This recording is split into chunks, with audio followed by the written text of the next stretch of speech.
देखिए, देश के जो पूर्व प्रधानमंत्री हैं उनको अगर कोई सरकार सम्मानित करती है, इसमें सबको उसका स्वागत करना चाहिए। इस पर बहुत ज़्यादा मैं बोलना नहीं चाहता हूँ, लेकिन उन्होंने जिन लोगों का नाम लेके उनको ये भारत रत्न दिए हैं, कई सारों को दिए हैं पिछले 2 हफ्ते में, तो मैंने स्वागत किया है। जो एक्स प्राइम मिनिस्टर्स थे आज दुनिया में नहीं हैं, तो ठीक है, सरकार ने उनको सम्मानित किया है, इसका हम सब स्वागत करते हैं।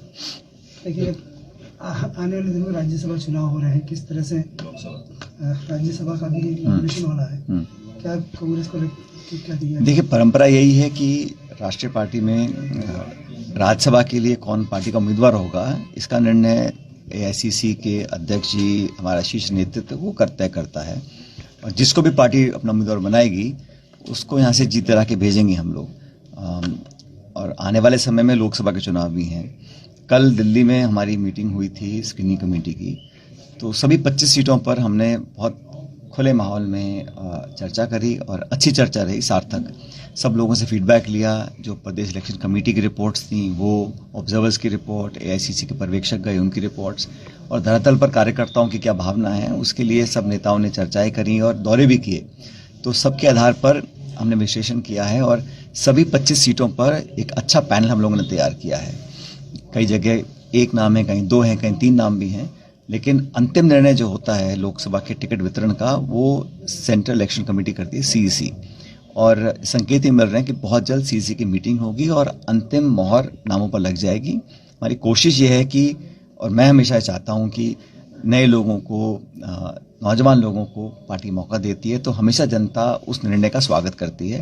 विधानसभा चुनाव में भी जहाँ जहाँ हम लोगों ने नया प्रयोग किया, नौजवानों को मौका दिया, जनता ने अधिकांश जगहों पर हमारे निर्णय को सही माना है और नौजवान लोगों को जिताकर विधानसभा भेजा है।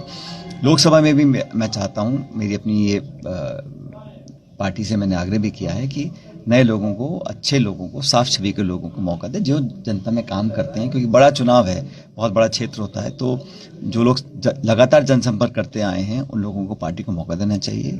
और मैं समझता हूँ राहुल गांधी जी, खड़गे जी भी ये चाहते हैं कि नई पीढ़ी में जो जागरूक, समर्पित कार्यकर्ता हैं, जमीन से जुड़े हैं, उन लोगों को मौका देंगे तो ये एक अच्छा संदेश पूरे प्रदेश में जाएगा राजस्थान के संदर्भ में। लेकिन टॉप में भी बीते दिनों DCC में यहाँ मीटिंग हुई, प्रभारी आए, तब एक नाम पर सहमति बनी कि चौक सवाई माधोपुर से सचिन पायलट को चुनाव लड़ना चाहिए। क्या लगता है आपको? नहीं, वो सारे प्रपोजल आए हैं हमारे पास, और मैंने कहा ना, सब जगह पैनल तैयार किया गया है।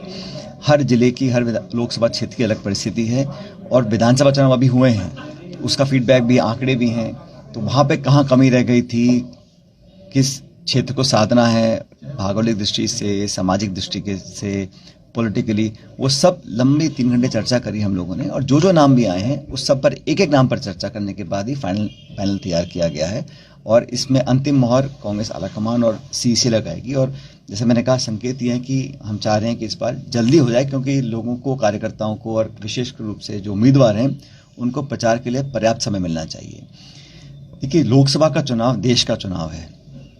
इस चुनाव में पिछले 10 साल में जो बीजेपी ने अपनी सरकार चलाई है, एक पूर्ण बहुमत की सरकार है, कोई कोalition के पार्टनर्स का दबाव नहीं है, अपने मन से पार्टी और सरकार उन्होंने चलाई है। इस सरकार चलाने में 10 साल में प्रचार हुआ है, प्रोपेगेंडा हुआ है, बहुत सारी बातें कही गई हैं, बहुत सारी बातें बोली गई, लेकिन धरातल पर इनमें से कौन सी स्कीम्स कारगर साबित हुई हैं, जनता इसका आकलन कर रही है।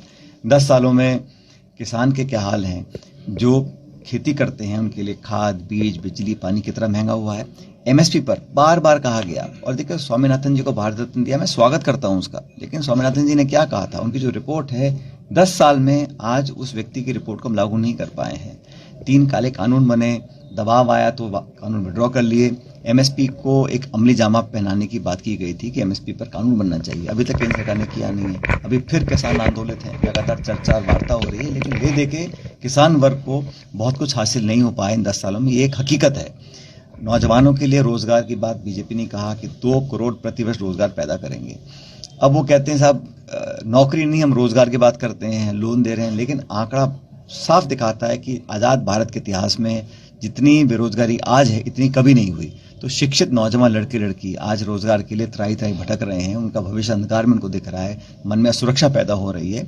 ये मैं समझता हूँ बहुत बड़ा एक फेलियर रहा है केंद्र सरकार का 10 सालों में। यूसीसी पे बात हो रही है, यूसीसी पे आ रहे हैं, उत्तराखंड के बाद राजस्थान में इस पर चर्चा होने लगी है, आप किस तरह से? देखिए, वो एक उत्तराखंड में उसको पारित किया गया है, मैंने विस्तार से उस बिल को पढ़ा नहीं है, लेकिन यूसीसी को एक बहुत बड़ा मुद्दा बनाकर जिन मुद्दों की मैं बात कर रहा था, महंगाई की, बेरोजगारी की, शिक्षा की, चिकित्सा की, निवेश की, उद्योग की, नौजवानों के भविष्य की, उन विषयों पर चर्चा नहीं करना चाहते हैं। इसलिए कभी यूसीसी, कभी सीएए, कभी मंदिर, कभी मस्जिद, इन बातों पर चर्चा करते हैं। ये उनका एक राजनीतिक एजेंडा हो सकता है, लेकिन देश का एजेंडा क्या है कि आज हम आर्थिक स्थिति हमारी जो है वो और बेहतर हो सकती थी।